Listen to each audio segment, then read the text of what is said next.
बेटा, यह अंधेर नगरी है, यहाँ अधिक दिनों तक रुकना ठीक नहीं। एक महात्मा जी देश भ्रमण को निकले थे। महात्मा जी बड़े विद्वान और दूरदर्शी थे। साथ में रामदास नाम का उनका एक शिष्य भी था। एक दिन गुरु और शिष्य दोनों भ्रमण करते करते एक नगरी में पहुँचे। दोनों ने नगर के बाहर ही एक मंदिर के नज़दीक अपना डेरा डाल लिया।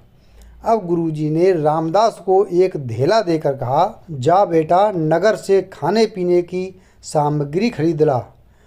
पैसे कम देखकर रामदास ने कहा कि इतने कम पैसों में खाने पीने की भला क्या सामग्री आएगी, लेकिन उनके पास और पैसे थे ही नहीं, सो मजबूरी थी। तब गुरुजी ने कहा कि इसमें जो आ जाए वही खरीद ला। शिष्य बाजार से लौटा तो उधर से बोरा भर सामान खरीद कर लौटा। गुरुजी ने पूछा, इतने कम पैसों में इतना सामान कैसे आ गया? रामदास बोला, गुरुजी, इस नगरी का नाम अंधेर नगरी है और यहाँ के राजा का नाम चौपट है। यहाँ हर सामान एक ही भाव बिकता है, चाहे सोना हो या मिट्टी। हर दुकान पर लिखा है, टकासेर भाजी टकासेर खाजा, अंधेर नगरी चौपट राजा। इसीलिए एक धेले में ही इतना सामान आ गया। उस रात गुरुजी ने फिर कुछ नहीं कहा।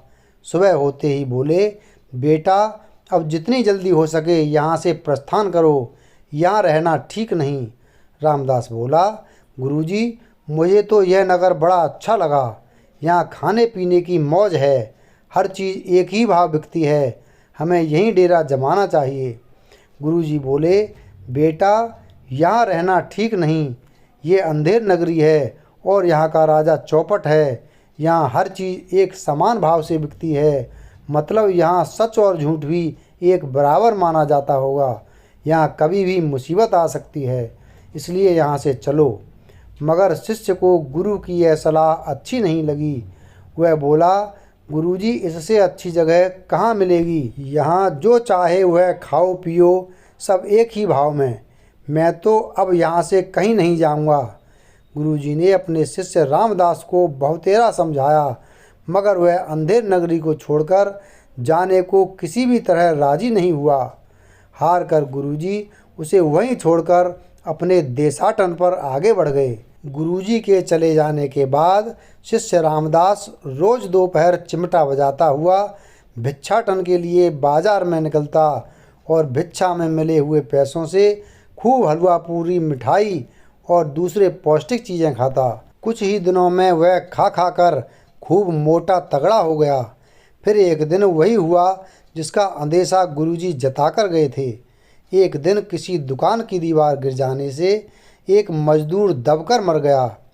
कोतवाल के पास खबर पहुंची तो वह तुरंत दुकान मालिक को पकड़कर राजा के सामने पेश करने के लिए ले आया।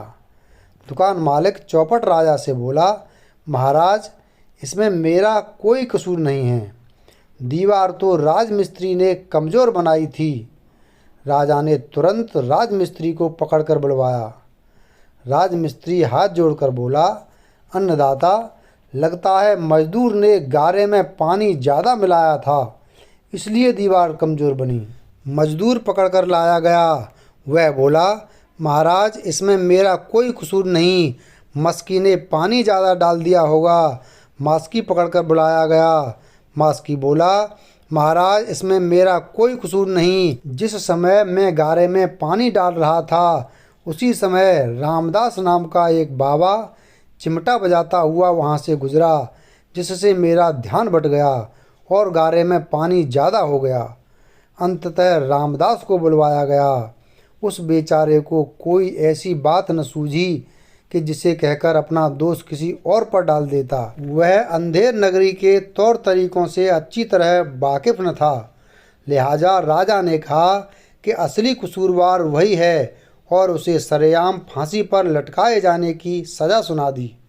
सिपाही पकड़कर जब उसे फांसी पर चढ़ाने ले चले तो वह रोने चिल्लाने लगा। अब उसे गुरुजी और उनकी कही बात याद आने लगी। हाय, मैंने गुरुजी का कहना नहीं माना। हाय गुरुजी, कहाँ हो? बचाओ, बचाओ। दैवीय प्रेरणा से गुरुजी भी उस दिन रास्ता भटककर वापस अंधेर नगरी में ही आ चुके थे। उन्हें जब पता चला कि उनके शिष्य को फांसी पर चढ़ाने ले जाया जा रहा है तो बेचारे भागे भागे फांसी स्थल पर चले गए। फांसी स्थल पर राजा एक ऊंचे से मंच पर अपने मंत्री के साथ बैठा हुआ था। दूसरी ओर तमाम जनता फांसी का तमाशा देखने के लिए जुटी हुई थी। गुरुजी तुरंत दौड़कर वहां पहुंचे जहां राजा बैठा हुआ था। चिल्लाकर बोले, महाराज, इस आदमी को फांसी मत दीजिए। मैं चाहता हूं कि इसके बदले मुझे फांसी दे दी जाए। राजा ने आश्चर्य से कहा, भला क्यों? आप इसकी जगह पर क्यों मरना चाहते हो? गुरुजी गंभीर मुद्रा बनाकर बोले, ये गूढ़ रहस्य की बात है महाराज। आप जानकर क्या करेंगे? आप तो बस जल्दी से जल्लाद को आदेश दीजिए कि रामदास को हटाए और मुझे फांसी चढ़ाए। अब तो राजा की उत्सुकता और बढ़ गई। राजा बोला, वह गूढ़ रहस्य जल्दी से मुझे बताओ, वरना तब तक न मैं रामदास को फांसी चढ़ने दूंगा और न तुम्हें।